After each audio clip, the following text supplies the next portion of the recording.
Let's talk about two of the greatest actors in Philippine cinema.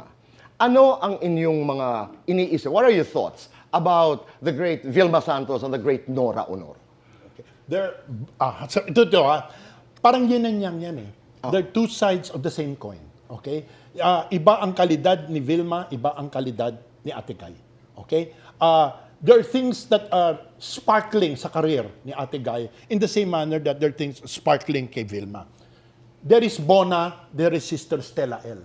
Okay? There is 3 taong walang Diyos, there is relasyon. So in other words, there's no way to compare apples and oranges. Eh. Okay, I get that. Okay? Now, ikaw, Ikaw, Joel. may favorite ka? Noranyan ako, di ba? Pareho naman tayo doon. Number one, Noranyan Pero kaibigan ako. natin si Ate V. Oo. Pero kaibigan ko si Ate B. Correct. Si Ate Guy, kapag hindi naman siya perfecto eh. Lalo na nung bata siya, pagdating sa set, hindi naman siya perfecto. May mga pagkukulang siya. Pero yung pagkukulang na yon, napupunan na pag sinabi mo, action! At pagkahusay-husay niya, hindi ka na nagkagalit sa kanya. May naalala lang akong kwento ni Ate Guy because I was also very close to the superstar. Nagtampo sa'yo yun eh.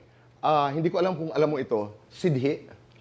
Naalala mo? Oo. Nagtampo siya sa akin. Naku, Ate Guy, sorry. Sorry po, Ate Guy, napapag-usapan Nagtampo naman. siya sa akin dahil nanood siya ng Rases ng Sidhi. Nakita niya napakahusay ni Glidel. Bakit napakahusay na direct? Bakit napakahusay ni Glidel? May gusto ka dyan, ano? Imagine ikaw? Hindi ka kagusto doon. Hindi ako pwede magkagusto doon. Alam mo kung bakit, hindi ba? Sa kanya. Tapos hindi na ako binate. Dubbing. Ayaw magdub ni Ate Guy. Sabi sa akin nung tao doon, Direk, ayaw magdub ni Ate Guy. Bakit? Ayaw eh. Basta ayaw niya. Tinawagan ko. Ate Guy, pag hindi ka nag-dub, pwede naman kasi pipi ka naman dito. Ganyan. Ganyan lang naman ang sasabihin mo. Ipapadub kita kay Ate Guy. Dumating si Ate Guy. Kaya lang ban ako doon sa dubbing. Okay lang maban mo ako. Binahan ka sa dubbing. Ban ako.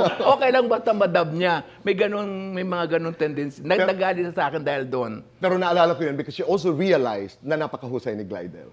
Napakahusay. Naalala ko yung sinabi. Magaling. At saka doon sa Sidhi, yun yung Diyos ko daw, sa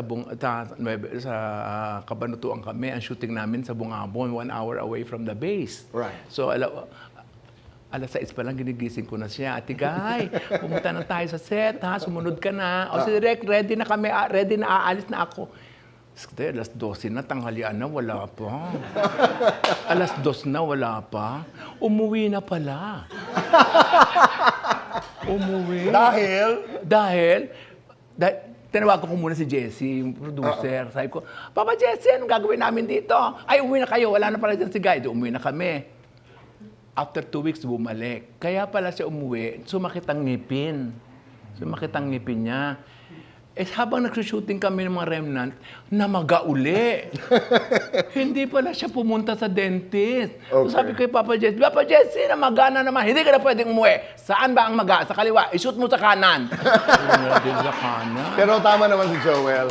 Pagharap naman sa camera, lahat yan. Paglalahap sa camera. Kahit nga maga ang mukha niya, umaarte pa rin. Ganun pa rin. Napakahusay. Action scene, silang dalawa ni Albert, magpapatayan. Napakahusay. Oo. Hindi mo mahalata maga.